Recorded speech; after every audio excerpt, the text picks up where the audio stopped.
ఓం శ్రీ గురుభ్యో నమః.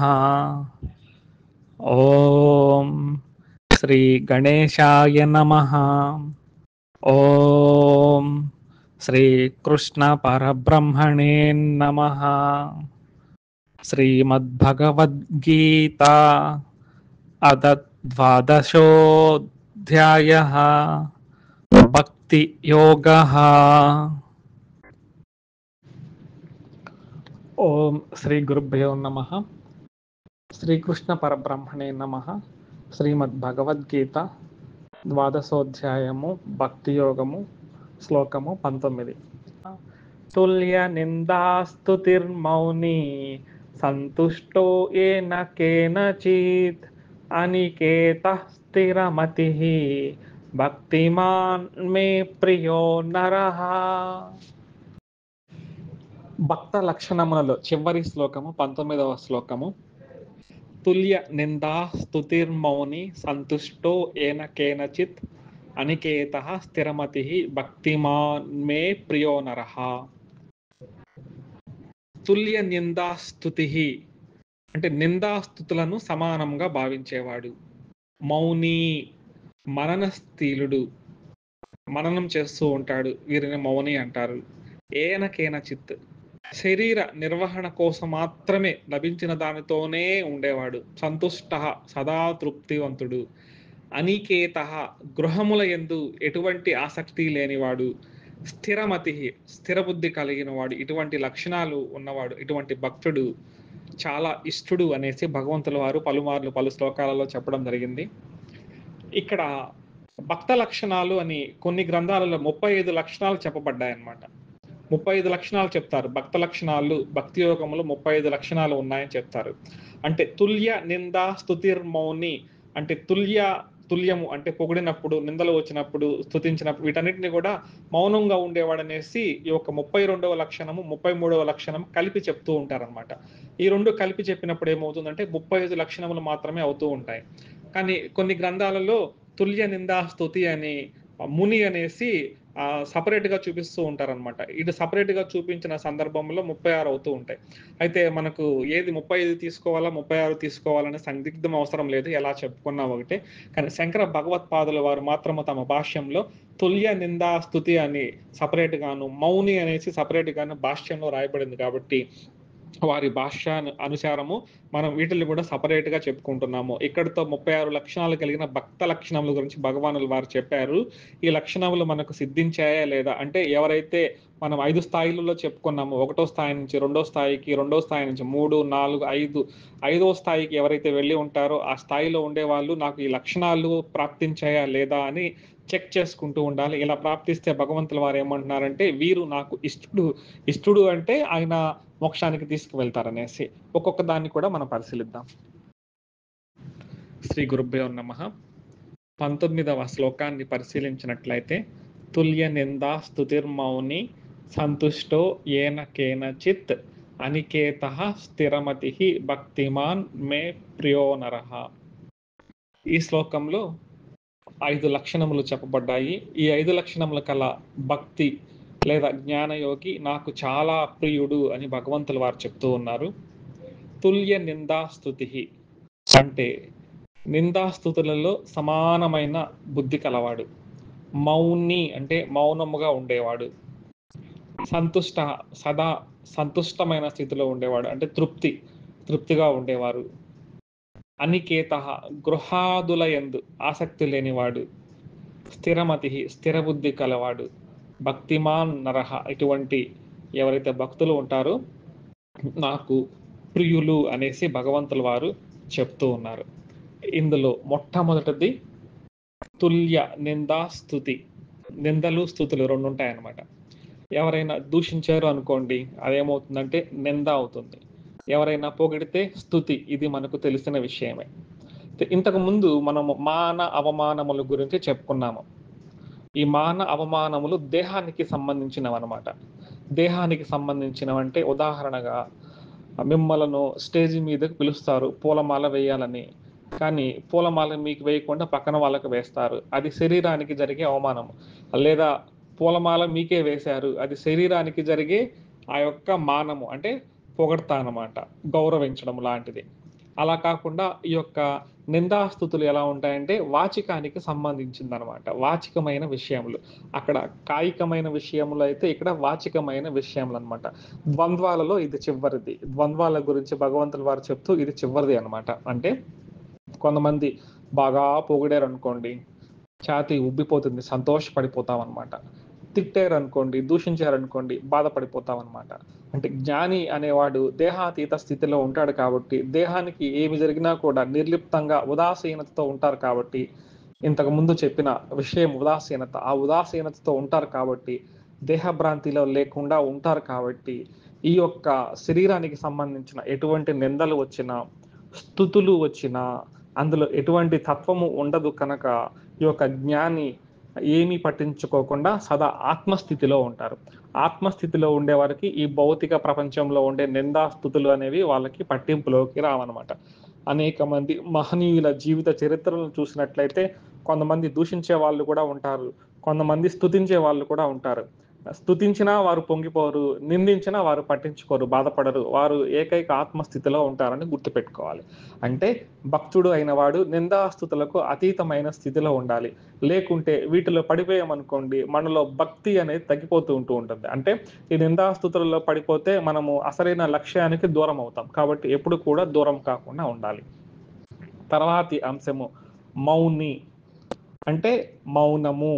అంటే మౌనాన్ని వహించి ఉండేవాడు మౌని అనేసి చెప్తూ ఉంటారు. అంటే మన యొక్క వాక్కును ఏదైతే ఉంటుందో, వాక్కును ఎవరైతే నియమించుకొని ఉంటారో వారిని మౌని అని చెప్తారు. అంటే ఇక్కడ అర్థము మౌని అంటే మౌనంగా ఉండడము అని కాదు. అంటే మన యొక్క నోటికి తాళము వేయడము అని కూడా కాదనమాట. అంటే ఎంతవరకు వాడాలో అంతవరకే వాడుతూ ఉంటారనమాట. ముని అనేసి ఒక మాట ఉంది. ముని, ముని అంటే మననశీలుడు. శ్రవణము, మననము, నిధిధ్యాసనము చెప్పుకున్నాం. అందులో మననము అంటే ఆత్మతత్వం ఏదైతే ఉంటుందో గురువు గారి ద్వారా తెలుసుకున్న తర్వాత దానిని తిరిగి తిరిగి మననం చేస్తూ ఉంటాడు. ఈ యొక్క మననం చేసేవాడిని ముని అని చెప్తారు. ఆ స్థితి సాధించేసి ఉంటారు. మౌని అన్నమాట. ఇప్పుడు వీరికి ప్రాపంచిక విషయాలతో పెద్దగా అవసరం లేదనమాట. కాబట్టి ఏదైతే మననం చేసుకుంటూ ఉంటారో ఆ యొక్క తత్వం గురించి ఎక్కువగా ఆలోచన చేస్తూ ఉంటారు. అంటే ఇది వాచికంగా ఉన్న అంటే మౌని అంటే మాట్లాడకుండా వాక్కును నియమించుకోవడం అని చెప్పినప్పటికీ కూడా ఈ వాక్కుని నియమించుకోవాలి అంటే మనస్సులో అలజడులు ఉండకూడదనమాట. మనసులో ఎప్పుడైతే అలజడులు లేకుండా ఉంటాయో అప్పుడు మనము సరియైన లక్ష్యం వైపు ప్రయాణించే క్రమంలో చక్కగా ఆత్మతత్వాన్ని మననం చేసుకుంటూ ఉంటాము. అప్పుడు భౌతికమైన వాక్కు కూడా కంట్రోల్‌లో ఉంటుందన్నమాట. ఇప్పుడు లోకంలో పరిశీలించినట్లయితే ఎప్పుడు కూడా మాట్లాడుతూనే ఉంటారు. 24/7 అనేది మాట్లాడుతూనే ఉంటారు. ఎప్పుడు ఆ యొక్క విడుపు అనేది ఉండదనమాట. అలా కాదు, మౌనంగా ఉండడం కూడా నేర్చుకోవాలి. ఇప్పుడు ఎవరైనా మనలో ఆశ్రమాలకు వెళ్లారనుకోండి, అది ఏదైనా ఆశ్రమం కావచ్చు. అక్కడ ఎంత ప్రశాంతంగా ఉంటుంది చూడండి. అక్కడ భక్తులు, ఆశ్రమ వాసులు తిరుగుతూ ఉన్నప్పటికీ కూడా ఎవరి పని వారు చక్కగా చేసుకుంటూ ఉంటారు. చాలా ప్రశాంతంగా ఉంటుందన్నమాట. అంటే ఇటువంటి స్థితిలో ఉండాలి అనేసి భగవానుల వారు చెప్తూ ఉన్నారు. తర్వాత అంశము సంతుష్ట చిత్తుడు. ఈ సంతుష్ట చిత్తుడు గురించి మనము ఇంతకు ముందు చెప్పుకొని ఉన్నాము. పునరుక్తి అన్నమాట ఇది. మనకు ఇప్పుడు 14వ శ్లోకంలో చూస్తే 8వ లక్షణంగా చెప్పుకొని ఉన్నాం. 14వ శ్లోకం ఏంటి? సంతుష్టః సతతం యోగి యతాత్మా దృఢ నిశ్చయః మయ్యర్పిత మనోబుద్ధిః యో మద్భక్తః సమే ప్రియః అన్నారు. ఈ 14వ శ్లోకంలో మొట్టమొదటి లక్షణము సంతుష్ట సతతం అన్నారు. కాబట్టి అక్కడ వచ్చింది కాబట్టి మరలా ఇక్కడ ఈ సంతుష్టం గురించి చెప్పుకోలేదు. అంటే ఎప్పుడు కూడా మనసులో కొరత లేదు అనుకోకుండా ఎప్పుడు కూడా ఆత్మభావనలో తనకు కావాల్సింది తనకు దొరికింది కాబట్టి ఇదే భాగ్యం అనుకోని అందులోనే రమిస్తూ ఉంటాడు. అందులోనే ఆనందాన్ని వెతుకుతూ ఉంటాడు కాబట్టి ఇతను సదా సంతుష్ట చిత్తుడు ఉంటాడు. అందుకే ఏ మహనీయులు మీరు చూసినా కూడా వారి యొక్క ఫేస్‌ని గమనిస్తున్నైతే ఎప్పుడు చల్లగా చిరునవ్వే ఉంటుందన్నమాట. ఆ కళ్ళల్లోనే కూడా ఆ ప్రేమ కనిపిస్తూ ఉంటుంది. ఎందుకంటే వాళ్ళు సంతుష్టులుగా ఉన్నారు కాబట్టి ఆ యొక్క భావం అనేది వారి మనసులో కూడా కనిపిస్తుంటుందన్నమాట. Face is the index of mind అంటారు. అంటే మొహాన్ని చూడంగానే కూడా కనిపించొచ్చు. కొందరి మొహం చూస్తే ఎప్పుడు చిరాగ్గా ఉంటారు. అతని దగ్గరికి పోవాలంటే కూడా భయమేస్తూ ఉంటుంది. ఎందుకబ్బా వీడితో అన్నట్టుగా అనిపిస్తూ ఉంటుంది. అలా కాకుండా మహానుభావాలను చూస్తే ఇంకొంచెం సేపు వారి సమక్షంలో గడుపుదామా అని ఉంటుందన్నమాట. కాబట్టి సంతుష్ట చిత్తులై ఉంటే ఈ విధమైన ఆ భావం కలిగి ఉంటారు అనేసి ఇక్కడ చెప్తూ ఉన్నారన్నమాట. తర్వాత లక్షణము అనికేతుడు. నికేతనము అంటే ఇల్లు అన్నమాట. మనం పలుమార్లు విని ఉంటాము శాంతి నికేతనము. రవీంద్రనాథ్ ఠాగూర్ గారి యొక్క ఆశ్రమం అక్కడ శాంతి నికేతనము అంటే నికేతనం అంటే ఇల్లు. అలాగే కొంతమంది తమ ఇళ్లకు కూడా శాంతి నికేతనం అని పేరు పెట్టుకుంటూ ఉంటారు. నికేతనం అంటే ఇల్లు, అంటే ఆ ఇంట్లో శాంతి ఉంటుంది అనేసి ఒక అర్థము ధ్వనించేలాగా ఉంటుందన్నమాట. అంటే ఇక్కడ అనికేతుడు అని ఇక్కడ చెప్పినందువల్ల బాగా గమనిస్తే ఇల్లు లేనివాడు అనేసి కొంతమంది కొన్ని గ్రంథాలలో రాశారనమాట. ఇది పొరపాటు. నికేతనం అంటే ఇల్లు, అనికేతనం అంటే ఇల్లు లేనివాడు. అంటే భక్తుడికి ఇల్లు ఉండకూడదా అనేసి ఒక అనుమానం కూడా వస్తుంటుంది. అంటే ఇల్లు ఉండే వాళ్ళు భక్తులు కారా అనేసి అనిపిస్తూ ఉంటుంది. ఇక్కడ ఈ భావాన్ని ఇలా తీసుకోకూడదు. దీన్ని ఎలా అర్థం చేసుకోవాలంటే, సాధారణంగా మనుషులు ఎలా ఉంటారంటే, దారిన పోతూ ఎవరన్నా ఈ ఇల్లు ఎవరిదండి అన్నారు అనుకోండి, ఇల్లా నాది నాది అంటూ, నాదండి ఇల్లు, నేనే ఈ మధ్య ఒక 10 లక్షలు 20 లక్షలు పెట్టుకున్నాను, లేదా 3 కోట్లు 4 కోట్లు పెట్టి నేను ఇటాలియన్ మార్బుల్స్ వేయించాను, నా ఇల్లు అలా ఉంది ఇలా ఉంది, నా ఇల్లు అంటూ ఉంటారు. అక్కడ ఏం కనిపిస్తుందంటే నా అనే మమకారం ఉంటుందన్నమాట. ఇంతకు ముందు నిర్మమ అని భగవంతులు వారు చెప్పున్నారు కదా ఒక లక్షణము, అందుకు వ్యతిరేకంగా మమకారంలో పడిపోయి ఉంటారు. ఇది నాది నాది నాది అనేసి. జ్ఞాని లేదా భక్తుడు ఇటువంటి మమకారాన్ని తొలగించుకుని ఉంటాడు. అతను గృహంలో ఉన్నప్పటికీ కూడా నేను టెంపరీగా ఉండడానికి మాత్రమే వచ్చాననే భావనతో ఉంటారనమాట. ఉదాహరణగా ఒక కార్యాలయంలో పనిచేస్తూ ఉంటాం, అంటే ఆఫీస్లో చేస్తూ ఉంటాము. ఈ ఆఫీస్ నాదే అనుకుంటామా? మన సమయం అయిపోగానే మన గృహాలకు మనం వెళ్ళిపోతూ ఉంటాం. అంటే ఆఫీస్ అనేది తాత్కాలికమైన మన వసతి గృహం లాంటిది. అలాగే మనం హోటల్లో కొంతసేపు ఉంటామన్నమాట. హోటల్ మనదైపోతుందా? ఉండదు. అలాగే స్నేహితులు ఎవరైనా మనల్ని వారి ఇంటికి మనం పిలిచినప్పుడు వాళ్ళ ఇంటికి వెళ్తూ ఉంటాము, బంధువుల ఇంటికి వెళ్ళిపోతూ ఉంటాము. అంత మాత్రం చేత ఆ యొక్క ఇల్లు మనదైపోతుందా? లేదా సినిమా థియేటర్‌కే వెళ్తాము, సినిమా థియేటర్‌లో కొంతసేపు గడుపుతాము, సినిమా థియేటర్ మనదైపోతుందా?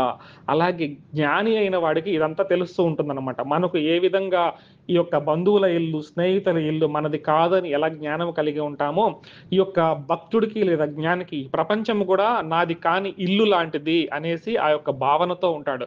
తనకు గృహము, సొంత గృహము ఉన్నప్పటికీ కూడా ఇది నాది కాదు, నేను ఈ యొక్క భూప్రపంచం అనే ఇల్లులోనికి మోక్షానికి పోవడానికి ఒక సాధన కోసమే నేను వచ్చాను అనే జ్ఞానం కలిగి ఉంటాడు. కాబట్టి నాది అనే ఒక మమకారంలో ఉండడు అనమాట. ఇప్పుడు సుధీంద్ర బాబు గారు అనేసి ఒక మహనీయులు ఉన్నారు. సుధీంద్ర బాబు గారు ఆయన ఎప్పుడు పుట్టారో ఎవరికీ తెలియదు. ఒక తల్లికి పుట్టలేదని చెప్తారు. అయోనీజులు అని చెప్తారనమాట. వారు అవతార పురుషులు అని చెప్తారు.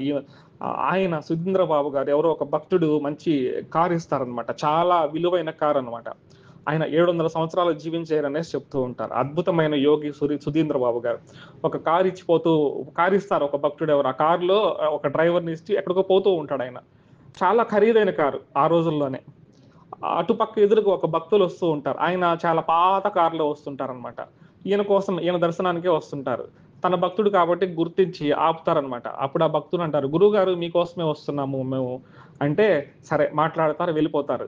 ఇప్పుడు వాళ్ళు రిటర్న్ వెళ్ళేటప్పుడు ఈయన సుధీంద్ర బాబు గారు ఏం చేస్తారంటే, ఆ యొక్క తన దగ్గర ఉండే కార్ కీని వాళ్ళకి ఇచ్చేసి ఆ డొక్కు కార్‌ని తను తీసుకుంటారనమాట. ఈ మంచి కార్‌ని మీరు తీసుకెళ్ళండి అనేసి. అంటే జ్ఞానులకి ఎలా ఉంటుందంటే, తన సొంతది అనే భావం ఉండదనమాట. వీరి జీవిత చరిత్రలోనే ఒక అద్భుతమైన ఘట్టం ఒకటి ఉంటుంది. చాలా గొప్పగా చెప్తూ ఉంటారనమాట. ఈయన ఒక ఇల్లుని కట్టించాలని ప్రయత్నం చేస్తాడు. ఇల్లుని కట్టించే క్రమంలో ఒక ప్లాన్ వేయించి ఇల్లు కట్టిస్తారు. సగం అయిపోతుంది. మళ్ళా వచ్చి పడగొట్టిస్తారు. మళ్ళా సగమైతుంది. మళ్ళా వచ్చి పడగొట్టిస్తారనమాట. అంటే వేరే ప్రాంతంలో ఉంటారు వీరు. వేరే ప్రాంతంలో ఇల్లు కడుతూ ఉంటారు. ఈ విధంగా 10 మార్లు ఇల్లు కట్టి చక్కగా గృహమంతా కూడా నిర్మించబడుతూ ఉంటుందన్నమాట. గృహ ప్రవేశం జరుగుతూ ఉంటుంది. ఆయన భక్తులలో ఒక భార్యాభర్త ఉంటారనమాట. ఇల్లు అయిపోయిన తర్వాత ఆ భార్యాభర్తకి ఇంటి తాళములు ఇచ్చి, ఈ రోజు నుంచి ఇదే మీ ఇల్లు అని చెప్తారు. ఆయన గురువు గారు సుధీంద్ర బాబు గారు. అంటే 10 సార్లు పడగొట్టించి కట్టించిన ఇల్లు ఎంతో ప్రేమ అని కాదు, వాళ్ళు కట్టించారన్నమాట ఆశ్రమం కోసమని. ఒక గృహస్థుల కోసం త్యాగం చేస్తారు. అంటే నిజమైన యోగి, నిజమైన భక్తుడు ఎవరైతే ఉంటారో వారికి ఇది నాది అనే భావన ఉండదు అనేసి ఇక్కడ అనికేతుడు అని చెప్తున్నారు. అంటే అనికేతుడు అంటే కొన్ని గ్రంథాల్లో చెప్పినప్పుడు భక్తుడికి ఇల్లు ఉండకూడదంటే అసలకే మోసం వస్తుంది. ఇది నిజంగా కొన్ని గ్రంథాల్లో ఉంది. ఈ విషయాన్ని గ్రహించాలి. ఇల్లు ఉన్నప్పటికీ నాది అనే భావన ఉండకూడదనమాట. ఈ రోజుల్లో కొంతమంది ఈ భూలోకమే నీది కాదు అంటూ ఉంటే, చందమామలోకి నీళ్లున్నాయో లేదో అని వెతకడానికి పోతే శాస్త్రజ్ఞులు చందమామ మీద కూడా స్థలాలు కొనుక్కొని తమ మీద రిజిస్ట్రేషన్ చేసుకుంటూ ఉన్నారు. తమ పేరు మీద రిజిస్ట్రేషన్ జరుగున్నాయి. ఇది నిజము. ఈ మధ్య యూట్యూబ్‌లో గూడా ఎవరో సంస్థ మోసం చేసింది. నేను చందమామలో ఏదో 1 ఎకరమో, అర్ధ ఎకరమో కొన్నాను. కావాలంటే డాక్యుమెంట్స్ చూపిస్తానని యూట్యూబ్‌లో గూడా మనకు దొరుకుతున్నాయి. ఎవరన్నా చెక్ జేసుకోవచ్చనమాట. పాపం చందమామలో ఎవరో కొనిచ్చారంట, మోసం చేశారు. ఈ భూమే నీది గాదంటే ఇంక చందమామలో గూడా ప్లేసులు కొంటున్నారనమాట. ఇంకెంత మూర్ఖులని జెప్పుకోవాలో. కాబట్టి ఇల్లు ఉన్నప్పటికిని ఇది నాది అని కాదు అని భావనతో ఎవరైతే ఉంటారో అనికేతుడనమాట. చివరిది స్థిరమతిహి. మతిహి అంటే బుద్ధి అనమాట. అంటే స్థిరమైన బుద్ధి. మందమతులు కొంతమంది ఉంటారనమాట. మందమతులు అంటే వారు దేని యందు కూడా స్థిరంగా ఉండరనమాట. ఒక్కొక్క నిమిషం ఒక్కొక్కటి మాట్లాడుతూ ఉంటారు. ఇప్పుడు మాట్లాడింది ఇంకొకసారి మాట్లాడరనమాట. అంటే ప్లేట్ ఫిరాయింపు అనేసి మనం అంటూ ఉంటాం. వీడు ప్లేట్ ఫిరాయించినాడు అని అంటూ ఉంటారు. అటువంటి వారు కాదు. స్థిరమతిహి, స్థిరంగా ఉంటుందన్నమాట బుద్ధి. ఇప్పుడు స్థిరంగా ఏముంటుంది సృష్టిలో అంటే, స్థిరముగా ఉండేది ఒక పరబ్రహ్మ తత్వమే కాబట్టి, అట్టి పరబ్రహ్మమునందు తన యొక్క చిత్తాన్ని స్థిరముగా ఉంచి ఉంటారు. వీరిని స్థిరమతి అని చెప్తారనమాట. స్థిరా పరమార్థ వస్తు విషయామతి యస్య సహా స్థిరమతి అన్నారంటే, పరమార్థ తత్వం అంటే ఎవరు? ఆ పరబ్రహ్మ తత్వం ఒకటే స్థిరమైనది అని, ఆ పరబ్రహ్మం మీద తన మనస్సును, బుద్ధిని, చిత్తమును ఎవరైతే ఉంచుతారో, ఆ స్థిరమైన జ్ఞానాన్ని కలిగి ఉంటారో వీరిని స్థిరమతి అంటారు. స్థిరమైన బుద్ధి కలిగిన వారు లేదా స్థిత ప్రజ్ఞుడు అనేసి చెప్తూ ఉంటారన్నమాట. కాబట్టి ఈ విధంగా ఇన్ని లక్షణాలు 36 లక్షణాలు చెప్పిన తర్వాత ఈ లక్షణాలు అన్నిటికీ కూడా నాకు వీరు చాలా భక్తులు, ఈ లక్షణాలు కలిగిన వారు భక్తులు అని చెప్పారనమాట. ఇంతటితో 13వ శ్లోకము అద్వేష్ట సర్వభూతానం మైత్రః కరుణ ఏవచ నిర్మమో నిరహంకారః సమ దుఃఖ సుఖ క్షమి అనే శ్లోకంతో ప్రారంభమైనది. 19వ శ్లోకంతో తుల్య నిందా స్తుతిర్మౌని సంతుష్టో ఏన కేనచిత్ అనికేతః స్థిరమతి భక్తిమాన్ మే ప్రియో నరః. అంటే ఈ యొక్క 36 లక్షణాల గల భక్త లక్షణాలను మీరు సెల్ఫ్ చెకింగ్ చేసుకోండి. మీరు జ్ఞానస్థితిలో ఉన్నారా లేరా అనేసి వీటిని బట్టి మీరు చెక్ చేసుకోండి అని భగవంతుల వారు అనుకుంటూ ఉన్నారు. ఇదంతా మనం ఒక లిస్టుగా తయారు చేసి ఈ యొక్క స్థితిని మనం సంపాదించామా లేదా అని కూడా చెక్ చేసుకోవాలి. సంపాదిస్తే ఇటువంటి భక్తుడు నాకు చాలా ప్రియమైన వాడు అనేసి భగవంతుల వారు అంటూ ఉన్నారు. ఓం శ్రీ గురుభ్యో నమః. శ్రీకృష్ణ పరబ్రహ్మణే నమః. శ్రీమద్ భగవద్గీత 12వ భక్తి యోగము శ్లోకము 20. ఏతు ధర్మ్యామృతమిదం యతోక్తం పర్యుపాసతే శ్రద్ధధానాన్ మత్పరమాః భక్తాస్తేతీవ మే ప్రియాః. భక్తి యోగములోని చివరి శ్లోకము ఏతు ధర్మ్యామృతం ఇదం యథోక్తం పర్యుపాసతే శ్రద్ధధాన మత్పరమాః భక్తాస్తేతీవ మే ప్రియాః. ఇందులో మొట్టమొదటగా ఏ తు అంటే ఎవరైతే. భగవద్గీత మొత్తంలో పలుమార్లు వస్తూ ఉంటుంది యహ అని, ఏతు అని. అంటే ఎవరైతే అనేది గుర్తుపెట్టుకోవాలి. ఎవరైతే అంటే జాతి కానీ, కులము కానీ, స్త్రీలు కానీ, పురుషులు కానీ, పాపాత్ములు, పుణ్యాత్ములు, భాగ్యవంతులు, నిరుపేదలు, పండితులు, పామరులు, ఎవరైనా సరే అనే భావం ఇక్కడ భగవంతుల వారు చెప్తూ ఉన్నారనమాట. అంటే ఈ యొక్క బ్రహ్మజ్ఞానము సంపాదించడానికి, పరబ్రహ్మతత్వము తెలుసుకోవడానికి అందరూ ఎవరైనా సరే అనేసి భగవంతుల వారు చెప్తున్నారు. భగవద్గీతలో పలుమార్లు వస్తూ ఉంటుందన్నమాట. ధర్మ్యామృతం ఇక్కడ అమృతము అని చెప్పారు. మృతము అంటే నశించిపోయేది, అమృతము అంటే నశించనిది అన్నమాట. అంటే ఇప్పుడు చెప్పబడిన ఏదైతే ఈ యొక్క భక్తి యోగంలో యొక్క భక్త లక్షణములు లేదా సాధనలు చెప్పారు, సాధనలు ఎటువంటి సాధనలు చెప్పారు? 5 రకాల సాధనలు చెప్పారు. మరలా ఒకసారి పరిశీలిస్తే మొట్టమొదటిది కర్మయోగము సకామ స్థాయి, తర్వాత దానికన్నా కొంచెం ఉపరితల స్థాయి నిష్కామము, దానికన్నా ఉపరితల స్థాయి ఏకరూపము, దానికన్నా అనేక రూపము, చివరిగా నిర్గుణ పరబ్రహ్మ ధ్యానం అక్షరోపాసన. ఈ విధంగా ఒక్కొక్క స్థాయిలను చెప్పుకుంటూ వెళ్ళి ఈ స్థాయిలను ఒక్కొక్కటి దాటుకుంటూ వెళ్ళి చివరిగా ఆ యొక్క అక్షర పరబ్రహ్మోపాసన ఎవరైతే ఆ యొక్క స్థితిలో ఉంటారో వారి యొక్క లక్షణములు ఏమిటి అనేసి మనకు 36 లక్షణములు ఇక్కడ చెప్పబడ్డాయి అనమాట. ఈ విధంగా ఈ సాధనను అంటే ఇక్కడ ధర్మంతో పోలుస్తూ ఉన్నారనమాట. ధర్మం అనే అమృతంతో పోలుస్తూ ఉన్నారు. అమృతము అనే పదము మనము ఇంతకు ముందు కూడా పరిశీలించి ఉన్నాం అనమాట. భగవద్గీత ప్రార్థనా శ్లోకం ఉంటుంది కదా, పార్థాయ ప్రతిబోధితాం భగవతా నారాయణేన స్వయం వ్యాసేన గ్రథితాం పురాణమునినాం మధ్యే మహాభారతం అద్వైతామృత వర్షిణీం. అద్వైతము అనబడే అమృత వర్షిణీం, వర్షంలాగా ఉంటుందన్నమాట. ఏమి అమృతం అక్కడ చెప్పారు? అద్వైతము.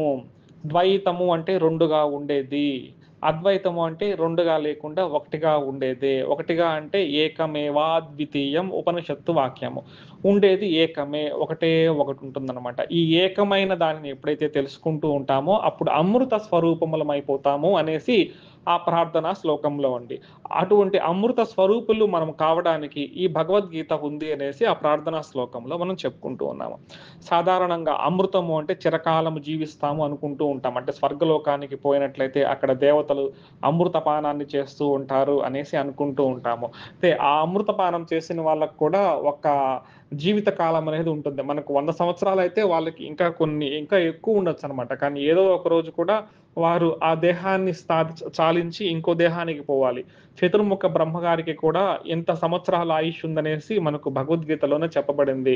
మనకు అనేక గ్రంథాలలో కూడా చతుర్ముఖుల వారి బ్రహ్మగారి యొక్క ఆయుష్ కూడా ఉంది. కాబట్టి చతుర్ముఖ బ్రహ్మగారి ఆయుష్ ఇలా ఉంటే సాధారణమైన దేవతల విషయం వేరే చెప్పాలనా? అంటే దేవలోకంలో ఉండే అమృతం ఏమవుతుందంటే ఆయుష్ని పొడిగిస్తుందే కానీ అంటే చిరకాలము కూడా ఉండరనమాట. కానీ భగవద్గీతలో ఈ యొక్క చెప్పబడిన ఈ యొక్క ధర్మము అనే అమృతము, ధర్మ సంబంధమైన అమృతం, అంటే భగవద్గీత ధర్మం అనేసి భగవంతుల వారు చెప్తున్నారు. భగవద్గీత ప్రారంభం ధర్మంతోనే మొదలైంది. నేను ధర్మస్వరూపుడిని అనేసి భగవంతుల వారు చెప్పారు. ఈ ధర్మాన్ని ఉద్ధరించడానికి నేను అవతరిస్తుంటానని చెప్పారనమాట. ఎక్కడ శ్రీకృష్ణ భగవానుల వారు ఉంటారో అక్కడ ధర్మం ఉంటుంది, ఎక్కడ ధర్మం ఉంటే అక్కడ విజయం వస్తుందనేసి మనం చెప్పుకున్నాము. విశ్వమంతా కూడా ధర్మాన్ని ఆధారంగా చేసుకుని ఉంటుందని చెప్పుకున్నాము.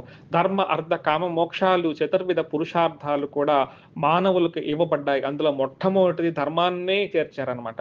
కాబట్టి భగవద్గీత ఏంటంటే ధర్మస్వరూపము. భగవద్గీత ఎక్కడి నుంచి వచ్చింది? ఉపనిషత్తులలో నుంచి వచ్చింది. ఉపనిషత్తులు ఎక్కడి నుంచి వచ్చాయి? వేదములలో వచ్చాయి.